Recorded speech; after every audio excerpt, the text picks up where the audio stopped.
A is for Allah, nothing but Allah. Ba is the beginning of Bismillah. Ta is for taqwa, bewaring of Allah. And Tha is for thawab, a reward. Ja is for Jannah, the garden of paradise. Ha is for Hajj, the blessed pilgrimage. Kha is for Khatam, the seal of the prophethood given to the Prophet Muhammad sallallahu alayhi wa sallam. بسم الله الرحمن الرحيم الحمد لله رب العالمين وصلى الله وسلم وبارك على المبعوث رحمة للعالمين نبينا محمد وعلى آله وصحبه أجمعين. Dear brothers and sisters in Islam, Assalamu alaikum wa rahmatullahi wa barakatuh, and welcome to this new episode of Ask Huda, broadcasting to you live from Jeddah, Saudi Arabia. You will find, inshallah, the numbers displayed at the bottom of the screen. If you have any question, kindly call us, and inshallah, we'll try to solve your problem with the grace of Allah Azza wa Jal. Meanwhile, Brother Shahid sent us a question through the email. He says that, is my wife sinning if she makes cakes and sells them? She does not write happy birthday or other stuff on it. Please note that her intention is not to help people celebrate birthdays. Well, the question is straightforward. She sells halal item. As long as she does not decorate it with happy birthday, then whatever they do with it is considered to be halal. If I'm selling something, it is not my duty to ask you, what are you going to use it in? As long as I don't know, the default is that people are allowed to sell and buy halal stuff. So if someone comes and asks me to sell him a mobile phone, will I be obliged to say, are you going to watch YouTube? Are you going to watch hanky-panky stuff? No, it's not. As long as I don't know, then it is halal to sell you a car, regardless where you're going to go with that car, or to sell you food, regardless whether you're going to make a dinner for two in a haram relationship or not. This is not your job. The issue is, if she is making cakes and she is instructed to write on them, happy anniversary, happy birthday, whatever cake used for a haram celebration. This is not permissible for her to do, and Allah Azza wa Jal knows best. Muhammad from Saudi Arabia. السلام عليكم ورحمة الله وبركاته. وعليكم السلام ورحمة الله وبركاته. كل سنة طيب كل عام بخير. حياك الله أخي. Sheikh, I have a couple of questions. Yes. I have noticed, in fact, I have offered my Tarawih prayers in a couple of masjids in Jeddah, and I have noticed during while Imam was offering Tarawih prayers, I'm hearing people are offering back rows in the end of the in the masjid, backside of the masjid, same in the masjid, in the premises. People are offering Salatul Isha with loud voice. So it was very confusing. So is it permissible to offer Isha prayers while Tarawih is going on? In fact, they should join Tarawih in 2 rakats, then they can continue their prayers. This is the one question. The other question is, in India, in the subcontinent area, there are several masjids there, 3, 4, 5 floors like that, due to space problems. So I came to know from the relatives that each floor they are offering different, Tarawihs, different imams. Some say they finish the Quran, Khatm Quran in 10 days, some say 3 days, some say 20 days, like that. So 20 rakats. So is it permissible to offer in a Salat Tarawih in one masjid, so many places in one building? Okay. So this is the questions I need to ask. Okay, I will answer you, inshallah. I appreciate it. Thank you very much. Barakallah feekum. Brother Muhammad's questions revolve around Taraweeh. So he says, what's the ruling on people, latecomers to the masjid, who missed Salat al-Isha when they come and form a congregation for Isha while the Imam is reciting and leading the Salat for Taraweeh. This is not permissible. The Prophet ﷺ prohibited establishing two prayers in the same masjid. And the Imam is the leader who has to be followed. So one has either choices. Either he enters with the Imam, and this is the best scenario, while the Imam is leading Taraweeh, he intends to pray Isha. So after the Imam concludes 2 rak'ahs of Taraweeh, he stands up and prays the third and the fourth and concludes his prayer, and then joins the congregation for Taraweeh, or what is left of it. The second option is that he prays Isha on his own. And this is not recommended, because when he prays it with the congregation, he will gain the reward of the people praying with. While praying alone, he would get only his prayer on his own. But to form another congregation, and each congregation raises their voice and causing such confusion, this is not permissible. As for his second question, if I understood it correctly, a masjid is made of a number of floors. So usually in Friday, they all follow the same Imam. In congregational prayer, they follow the same Imam. But when it comes to Taraweeh, they turn off the loudspeakers, and each floor has its own congregation. So some may finish earlier than others, and some may pray more than the others. Some pray 8, some pray 20 rak'ahs, depending on what they are following. So he's asking, is this permissible? What I see is that this is not permissible, because it is causing the ummah to be divided.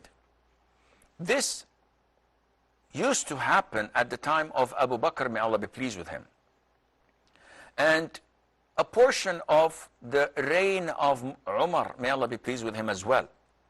They used to come and pray 2 or 3 in a group on their own, here, there, scattered all around the masjid. When Umar saw this, may Allah be pleased with him, he ordered them all to pray behind 2 imams, Ubay ibn Ka'b and Tamim al-Dari. And hence, this was established to revive a sunnah which the Prophet ﷺ had initially started in his lifetime, and he prayed 3 or 4 nights leading the Muslims behind him. But then he feared that it might become mandatory upon the ummah, so he wanted to ease it upon them, and he left it. Therefore, it is not right nowadays for people to come and divide the ummah once again, and praying in these different floors, different congregations. It's the same masjid. It should have the same jama'ah, and Allah Azza wa Jal knows best. Fayruz from the US. Assalamu alaikum. Salam wa rahmatullah. Sheikh, I have a question. I'm hoping maybe you can help assist me. My sister is getting married to a non-Muslim guy, and I have spoke to her so many times that she's going against what the Quran said, that she cannot get married to this guy because he's not a Muslim. And she's insists on going ahead with the wedding. And I told her I don't want to be part of the wedding. You know, I'm not going to be part of it. Then she got my uncles calling me, saying that I should come. They're thinking, oh, I'm rational, I'm radical, I'm going overboard. And I said that I cannot be part of something that Allah saying most women cannot do. So I'm not going to be part of it. They keep calling me to come. They're begging me. I don't know what to do. Okay. Is this your only question? Yes, please. I will give you an answer, and you show them this answer. Inshallah, they will be convinced. Yasser from Saudi Arabia. Hello. Yes, Yasser. Assalamu alaikum. Salam to Allah. Yes, Sheikh. I'm sorry. Yes, Yeah, yes. this year I'm going to make a Hajj in my mother's name. Okay. Did you make Hajj for yourself? In my mother's name. No, She no. is no more. Did you make Hajj previously for yourself? Yeah, I have done 2 times. Okay. Okay. Yeah, I want to make in my mother's name. Okay. But the sacrifice of goat, what is the procedure for that? Okay. Any more questions? No, Sheikh. Okay. Shukran. I will answer you, inshallah. Fairuz from the US called complaining about a dilemma she's in. She has a sister, allegedly a Muslim sister, who wants to marry a non-Muslim man. And they are preparing for the wedding. And she stood firmly against this and told her sister that this is totally prohibited and it is not permissible at all. So she was adamant and insisted on going through the wedding. Her uncle called her and accusing her of being extremist, radicalized, and that this is not part of Islam. So she is in a dilemma. She doesn't know what to do. Fairuz, there isn't anything for you to do. You have done your duty. You've declared to them that this is prohibited. However, you were short of going the extra mile. What is the extra mile? A woman who claims to be a Muslimah, if she marries a non-Muslim man, she is either two. She is one of two. If she believes, she says, yes, I believe that this is prohibited. It's mentioned in the Quran in black and white. It's mentioned in the Sunnah, and the consensus of all Muslim scholars, even the Shia, though they're not part of the Muslim scholars, even the Shia agree on that this is not permissible. I know that, she says. But I'm still going to be engaged to him. I love him. So, first of all, the marriage is void. She's not married. And not only that, she is a fornicator. She is a zaniya. So all the time she's living with this person, she's not married to him. And if she has kids, they are not attributed to him because these kids were born out of wedlock. She cannot inherit him. He cannot inherit her. She cannot even take him home. Her mother cannot see him because he's non-mahram to her, etc. Now this is the easiest part. The difficult part and the most serious part is if she says, no, I'm not convinced that it is not permissible. He's a human being. What is it if he, a Christian or a Jew or an atheist? There's nothing wrong in that. I can be married to him, and I don't believe that it is not permissible. In this case, she becomes an apostate. She becomes a kafir. She's out of Islam. Sheikh, she prays. Her prayer is invalid. She fasts. It is invalid because she has a conviction that goes totally against Islam. And she's not submitting her will to Islam, and she's changing the law of Allah Azza wa Jal and rejecting it, though it's in black and white. Therefore, she becomes a kafir. Now your uncle, your parents, your relatives, they are falling under the same danger if they are not aware of it. You have to bring it to their attention. Accepting such a marriage and believing that it is okay takes a person out of the fold of Islam. So Fairuz, don't even pay any attention to her or to your family members when they say that you are becoming extremist. They are becoming non-Muslim by doing what they're doing. And this is the joke of the century, when the Muslims are pressured to change their religion so that their brethren of the Christian and the Jews would be happy. And Allah told us that they will not be happy. So stick firm with your religion. This is not an issue of dispute whether to put my hand on the chest or under my belly when praying. This is part of the essentials of Islam. And it is mentioned clearly in the Quran. It is mentioned clearly in the hadith of the Prophet ﷺ. It's not an ambiguous thing or an issue of dispute. So have no worries, inshallah. Yusuf from Kenya, apologies for keeping you waiting.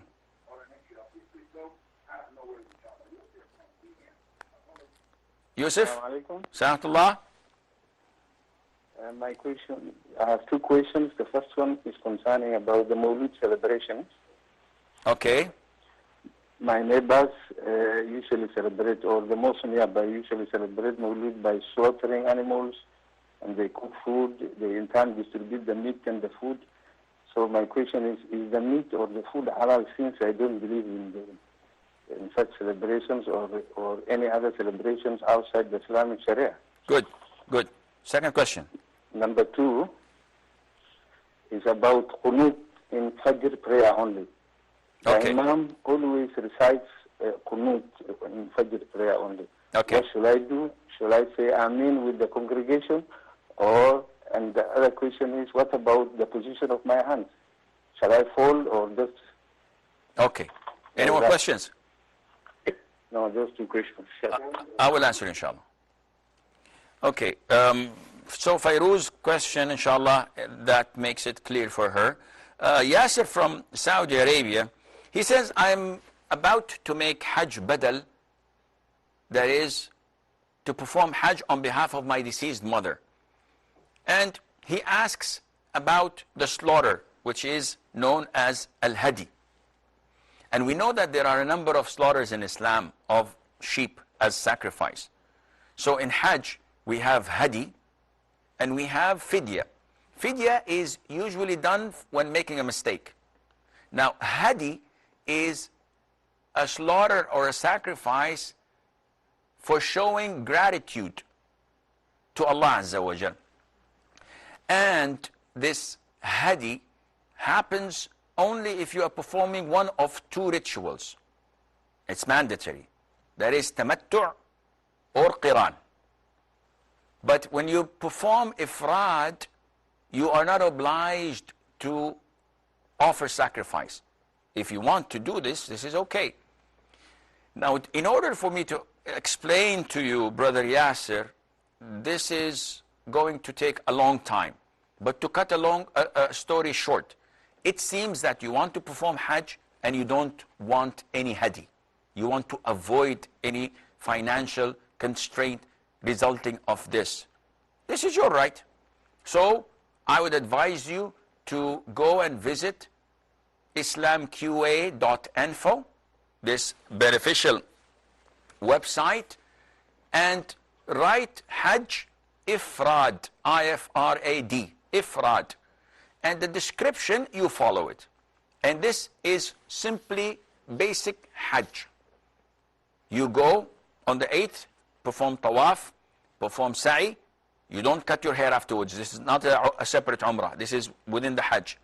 You go to Mina, then you go to Arafat, then you go to Muzdalifah, then you go back to Mina, you throw the stones, you shave your head, then you offer the Tawaf of Ifada. That is it. All the pillars have been completed, your Hajj is okay. But to complete the obligations, you have to spend the 10th, 11th, and the 12th nights in Mina to throw the 3 Jamarat on the 11th, on the 12th, and if you are delaying it on the 13th as well, or you may leave on the 12th, perform Tawaf al-Wada, and that is it. No slaughter on you, inshallah. Yusuf from Kenya says, a lot of the Muslims around us, they celebrate the Mawlid. What is the Mawlid? The Mawlid is an innovated celebration where they celebrate the birthday of the Prophet ﷺ on the 12th of Rabi' al-Awwal. And this is a bid'ah. Because in Islam, we don't have anniversaries. We don't have birthdays. We don't have celebrations of the Labor Day or Easter or Halloween, the Independence Day, Christmas. No, these are all for the kafir. as Muslims, we have only Eid al-Fitr and Eid al-Adha and 3 days afterwards. That's it. 5 days that we celebrate in. Eid al-Fitr, which comes after Ramadan, Eid al-Adha on the 10th of the Hijjah, 11th, 12th, and the 13th, Al-Ayyam, Ayyam al-Tashriq. So these are the 5 days of Eid in our religion. And there is the weekly Eid, which is every Friday. Having said that, when we come to the issue of Mawlid, every one of us love the Prophet ﷺ. Agree? Agree. We all know that on the farewell Hajj, Allah revealed an ayah where Allah says, الْيَوْمَ أَكْمَلْتُ لَكُمْ دِينَكُمْ. Today I have completed your religion. وَأَتْمَمْتُ عَلَيْكُمْ نِعْمَتِي. And I have completed my favor upon you, or perfected my favor upon you, and I have accepted Islam to be your religion. So, when Allah said, Azza wa Jal, الْيَوْمَ أَكْمَلْتُ لَكُمْ دِينَكُمْ, when Allah says that He had perfected and completed for you your religion, a question: was the religion at the time of the Prophet ﷺ, before he died, completed or missing? If you say that there was something missing, you're not a Muslim. And no one would dare say such a thing, even the most extremist Sufi. So you would say, yes, it was completed, but no. I would say, you but me, no but. Don't use but. The deen, the religion was completed, full stop. So whatever is associated with religion, with Islam, claiming that this draws you closer to Allah Azza wa Jal, this is an innovation. Let's see, did the Prophet ﷺ celebrate his birthday on the 12th of Rabi' al-Awwal? Nope. Abu Bakr, who loved the Prophet ﷺ most? Nope. Umar, Uthman, Ali, the 10 heaven-bound companions, the rest of the companions, not a single one of them. Let's move on to the following generation. Maybe they didn't have time, as they say. And you find that the Tabi'een did not do this as well. Let's move on to the third generation. Tabi'een did not do this as well. So when the Prophet says the best of generation, sallallahu alaihi wasallam, is my generation, the companions, then the generation that follows, then the generation that follows, and these 3 favored generations had not celebrated the Mawlid. Now, Tom, Dick, and Harry come after 400 or 500 years and say, it's a good thing. It's part of the religion. Let's celebrate. Let's party. What do we say to them? We say to them that this is an innovation. What you're doing is wrong, and you are sinful. So yeah, but we're doing it because we love the Prophet ﷺ. Well, your actions deny this claim. Because if you love him, ﷺ, you follow him every step of the way. But once you innovate and introduce something to his religion, you want to undermine his religion, knowingly or unknowingly. Therefore, we come to those who celebrate the birthday of the Prophet ﷺ. Why aren't you praying Fajr in the masjid? I'm too lazy. Why aren't you growing your beard like the Prophet ﷺ? It doesn't look nice and neat. I'd like to look fit for business, etc. The beard doesn't give me a good look. Why aren't you kind to your wife? Why are you battering her and abusing her? She nags all the time. Yeah, but the Prophet did not do this, ﷺ. So you find those who celebrate a night per year, like the Christians celebrate the Christmas, and they do awful things the rest of the year, and on Christmas Eve as well.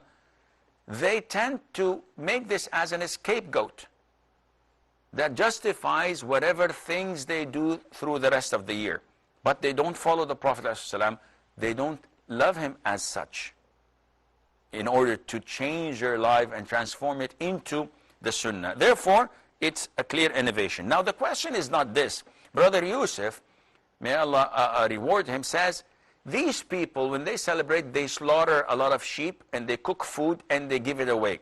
So is it halal for me to eat from that food? First of all, celebrating is out of the question. Being with them, joining with them in the congregation is out of the question. We have no problem with that. Now the problem is with the meat. If we came to know that they've slaughtered it in the name of Muhammad, peace be upon him, then this is a dead meat. This sacrifice is for shirk and associating others with Allah. This is not permissible. But 99% of these people slaughter in the name of Allah, for the sake of Allah. And they feed the poor or they feed the people as a form of feasting and celebrating. So the halal itself is, let me rephrase that. The meat itself is halal. So if you're sitting home or someone comes to you with a package and says, Akhi, this is food, a gift for you, there's no problem, none whatsoever, to accept it and eat it, insha'Allah. As for the second and the third question, we have a short break. Stay tuned, and insha'Allah, we'll be right back. Allah, la ilaha illallah.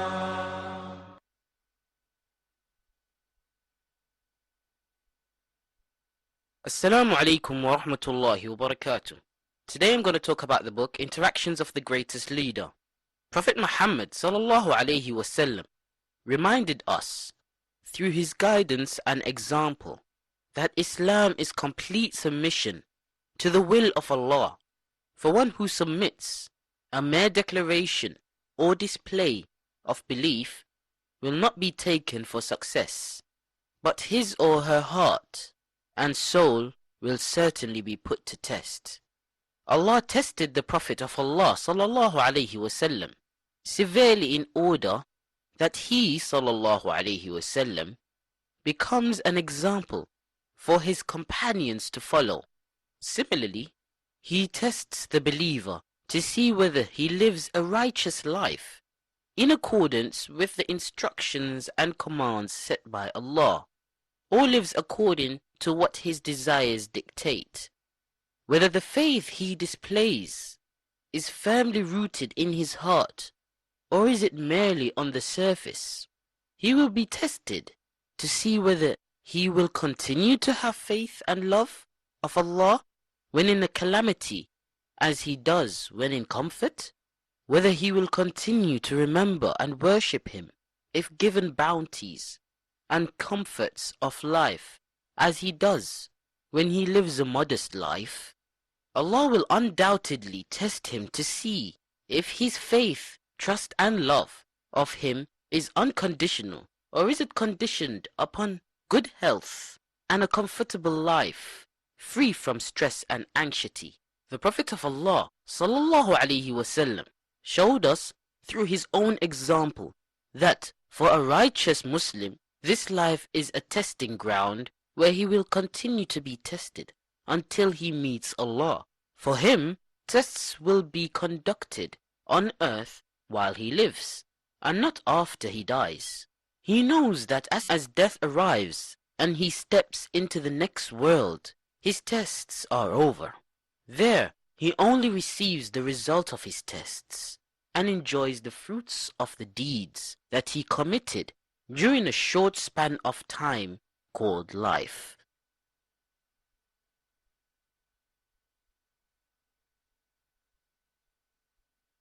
Allah, la ilaha illallah. Assalamu alaikum and welcome back. We have Brother Muhammad on the line. Muhammad? I think we've lost Muhammad. That is the caller. Second question of Yusuf from Kenya. He says, during Fajr, the Imam raises his voice after rising up from ruku' and offers qunut. So what should I do then? Now this qunut is only offered by our brothers who follow the Shafi'i madhab. So what's the ruling on that? This is not part of the sunnah. The majority of scholars say that this is not part of the sunnah, and it's wrong, totally wrong, Neither Abu Bakr did it, nor Umar, nor Uthman as the companions acknowledged this. The Prophet did it for a very short period of time, some say a month, some say a little bit less, and then Allah ordered him to stop. So definitely this is not part of the Sunnah and it's wrong. However, if you pray in a masjid and the Imam is doing qunut, what to do? Nothing, akhi. Follow him. He's following a well-respected school of thought, and he's your Imam, and what he's saying is something halal. So raise your hands with him and say Ameen to his dua, and you have no problem in that, inshaAllah. We have Asif from Saudi. Assalamu alaikum. Salamtullah. Hello sir, how are you? I'm fine, Jazakallah khair. In fact, I have two questions, and that is from my friend. Yes. The first question is regarding, while doing wudu, for example, we are doing in the bathroom, it is having commode and all. So while doing wudu, we'll say Bismillah and all. So is it okay? Okay. That is the first question. And second question is, in our area it is practiced during Eidul Adha, the slaughter they do people. Sometimes they make it in the name of their relatives who are already dead. So is it okay or not? And sometimes they do it in the name of our beloved Prophet Sallallahu Alaihi Wasallam. So is it okay, or it's a good practice? Or Okay. Any more questions? No, Jazakallah khair. Wa jazakallah, hayakallah. Afif or Ifif from Pakistan? Assalamu alaikum wa rahmatullah, Sheikh. Alaikum salam wa barakatuh. What's the name? Bint Asif, daughter of Asif. Sister of Asif, okay. Daughter, Bint. Okay, yes, that's what can I do for you? Yes. Sheikh, I've got two questions. Yes. The first is that there are some people who pray most of the times, but at times they do not pray. I know these people. So when I tell them to pray on time, when they are not praying, basically there's an argument and they say that you are being too, strict or something like that. Because at times I am being angry at them because they don't pray. Okay. This is not done most of the times, but at times due to circumstances while you're on traveling or something, so they are up to this. So how to advise such people by being kind and by being not harsh with them? Okay, second question. Okay, the second question is that I know a boy in our family. He wanted to go to the United States to study there. And basically his parents went to Hajj pilgrimage, and they prayed over there that if it is good for their son, it may happen in that way, or if it is not good, it might not happen. So now it has happened that this boy has been confirmed to go to that university, and actually he's going there in a few days. So the parents are asking if this is a sign for them to know that this thing that they're doing is okay or not. Okay. Third question? And they are not much practicing, and they haven't even performed istikhara for this. Okay, third question? Okay. This is the second question. Okay. I will answer you, inshallah. Muhammad from Saudi? Hello? Yes, Muhammad. Hello? Assalamu alaikum. Salam wa rahmatullah. I am Muhammad Sheikh. Yes, Akhi. What can I do for you? My husband and wife too, we are two. We have to sacrifice one sheep or two. On Eid al-Adha? Huh? On Eid? No. Yeah. On So we Eid? have to sacrifice one sheep or two sheep. As Qurbani? Qurbani, yeah. Okay, I will answer you, inshallah. Thank you. Shukran, Aziz. Hayyakallah. So, we have Asif from Saudi Arabia. He says, what's the ruling on mentioning the name of Allah Azza wa Jal while performing wudu in the bathroom? This is not permissible. You may, before entering the toilets, you say Bismillah, and this suffices. Or if you forgot and you started washing your hands, say Bismillah in your heart, but don't utter it out loud. And by the way, saying Bismillah before entering the toilets and before taking off your clothes is a protection, a visor, a shield from the eyes of the jinn, so they would not see you. They would not look at your awrah. So this is highly recommended to do and to teach your children as well. Second question, Asif says, in Eid al-Adha, can we slaughter on behalf of the dead people? The answer is yes. See, there is a difference between slaughtering in their name. So instead of saying Bismillah, Allahu Akbar, you say Bism al-Nabi alayhi salam, or this is for sacrifice for Tijani, Jilani, for Ibn Arabi, any one of these so-called saints. Now this is shirk, because slaughter can be only for the sake of Allah Azza wa Jal. However, if I slaughter Bismillah Allahu Akbar for the reward to go to some of my deceased relatives or friends or loved ones, there's no problem. The slaughtering is for Allah, but the reward is given to them. So question, is it permissible to offer qurbani, as they say in the subcontinent, or udhiyah? This is the Islamic word of it. For it, you should change qurbani into udhiyah. So can we offer it for the deceased? The answer is yes. Is it recommended? The answer is it depends. If they wrote it in their will, it becomes recommended. But if one is wanting to do it for the love of his father, for example, then this is not necessary, because one sheep you include while slaughtering it in the intention that your father, your mother, your grandfather are all included in this. And this is why the Prophet ﷺ, who is our messenger, did not slaughter more than one for his family and one for his whole ummah. So the one for his family included his 9 wives, and this answers brother, what's his name? Brother Muhammad from Saudi Arabia, the last caller. This answers your question. The Prophet, when he slaughtered 1 ram, ﷺ, this included his 9 wives, this included Khadijah, who had passed away, and all the one of among his relatives who died. One is enough. If it were recommended to slaughter 1 more, then the Prophet would have done it, but he slaughtered 1 for him and for his family. Therefore, it is not recommended to slaughter on behalf of the dead in udhiyah, in the qurbani. What about the Prophet ﷺ? This is even worse, because now it becomes an innovation. Question, why do you want to slaughter a sheep for the Prophet ﷺ? He says, because I want the reward to go to the Prophet ﷺ.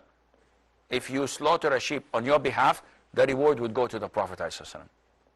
When you pray, who taught you how to pray? My father. And who taught him? His teacher, etc., the companions, the Prophet.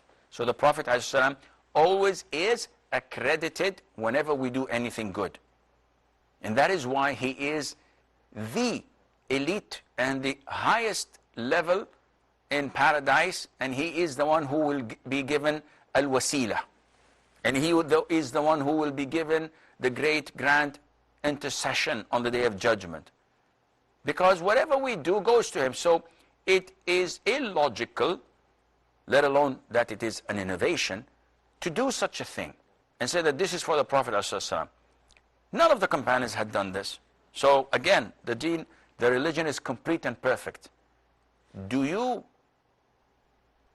innovate and bring something the Prophet did not tell us about ﷺ, neither his companions had done, and you know more than them? This is wrong, and you should refrain from that. Bint Asif from Pakistan, she says that she has relatives that pray on and off. Or let us say that they pray, but sometimes they skip prayer due to some reasons, either legitimate or not. So she argues with them. So she says how to convince them. First of all, da'wah is an art. So when you call people to Islam, when you call people to practice something in your religion, you have to be an artist. And that is why you have to use wisdom and fair preaching. Ud'u ila sabili rabbik. Call to the way of your Lord with wisdom and fair preaching. Sometimes it may be best not to talk. Sometimes it can be by telling a story. Sometimes you can lead others by example. So it depends. Those you are talking to, I'm assuming you have no authority on them, such as your children or your younger sisters, etc., who you have great control over. So in this case, the only way to call them is to use politics, diplomacy, being respectful, using the best means possible to penetrate their hearts. But when you are bossing them, when you are always in your ivory tower, you have to do this, you have to do that, Allah will take you to hell if you do this, nobody listens to you. If they don't feel that you are sincere and that you love them and that you want to give them a precious gift, they will not accept it from you. And they may not even, if they felt that, they may not even accept it except after 3, 4, 6 months. So you have to be patient and you have to change your strategies so that before you open your mouth, think of the different scenarios that might happen, think of the consequences, and then evaluate and decide, should I speak or should I refrain? But to always boss them and say, you have to do this, you have to do that, you don't fear Allah, why are you letting the prayer time slip away, why aren't you praying in the masjid, you're not man. Nobody accepts this. So before talking, it might be advisable to look in the mirror and look how you address them. And imagine, if you were in their shoes, would you accept such an advice coming from such a person in such a way or not? And her second question is that a boy was interested in going to America for studying. And his parents, during Hajj, made istikhara and said, oh Allah, if there's good in it, let it happen. If not, turn it away. So now he got admission, and in a few days' time, he's leaving. And his parents are asking, was this the right decision? First of all, istikhara cannot be made except by the individual concerned. So if my daughter is about to get married, I cannot pray istikhara for her.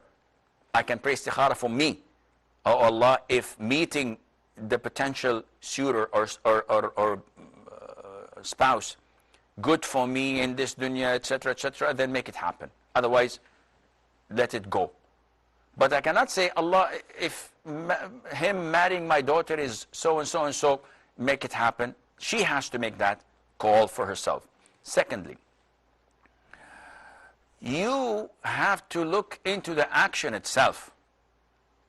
A person, and this is a very far-fetched example, but it might clear things up. A person is interested in going to a nightclub. So he prays istikhara and says, wait, what are you doing? He said, I'm asking Allah, if there is good in it, it will happen. If not, khalas. No, akhi. You make istikhara in permissible things, in things that the outcome of is positive. Sending your child to the US, who is not married, who is not knowledgeable, who is hot-blooded and young, do you think that would be beneficial for him? 99% would be harmful and devastating. Why? The child, the kid has been around his parents all of his life. There's a curfew if he is late. He's grounded if he does something wrong. So he knows that he has to be home before 9 p.m. He knows that he has to do his chores. He has to pray in the masjid, etc. So many obligations because there is supervision. Once he goes to the US, where everything is open and free, it is difficult to stand in the face of a tidal wave, if not impossible. So how do you expect this poor young lad, poor young chap to stand firm, steadfast on Islam when all this fitna is surrounding him at school, in the market, in the park, wherever he goes, all around him. So much fitna, taking people out of Islam, totally. Plus the doubts that is being casted upon him. Plus the things that he sees and admires. This is not like what we have in Pakistan. Look at this, look at that. Even if he goes to the church, in his masjid, he will see the mutawwi' like myself with the long beard and shouting and fear Allah, you are going to hell, and paradise is this and that. Why is he shouting? But when he goes to church, the guy comes in a three-piece suit, well shaven, nicely, giving his sermon in a very soft voice. General churches, that is, not the one with the music and the dancing and the gospels, etc. And he says, wow, this is nice, this is fun. This influence is devastating. Now, I don't say that it is haram to send your children to learn. You have to, unfortunately, at times, acquire the technology and the knowledge the disbelievers, the kafirs have. We cannot do this without them going to study. But at least his mother goes with him. At least get him married and send him with his wife. So 80% of the damage is contained. Rather than just send him off and keep your fingers crescent, because crosses is haram. Even crescent is an innovation, but this is a figure of speech. Don't sue me for that. So what's happening is devastating to most of our youth. When we send them to foreign countries, unsupervised, unprotected, and not possessing the tools and means to keep them far away from fitna and from the doubts they are facing. So this is his parents' call. This is his call. I'm just an advisory. I would not ever do this to any of my children, not in a million years, because I know what's there, and I know how fragile and vulnerable our children are. May Allah Azza wa Jal protect all of our children and the Muslim youth all over the world. And with this we come to the conclusion of today's program. Until we meet next time. Next week I'm not going to be available live, but the following week inshallah would be happy to join you. So until then, I leave you fi amanillah. Wassalamu alaikum wa rahmatullahi wa barakatuh. A is for Allah, nothing but Allah. Ba is the beginning of Bismillah. Ta is for taqwa, bewaring of Allah. And Tha is for thawab, a reward. Ja is for Jannah, the garden of paradise. Ha is for Hajj, the blessed pilgrimage. Kha is for Khatam, the seal of the prophethood given to the Prophet.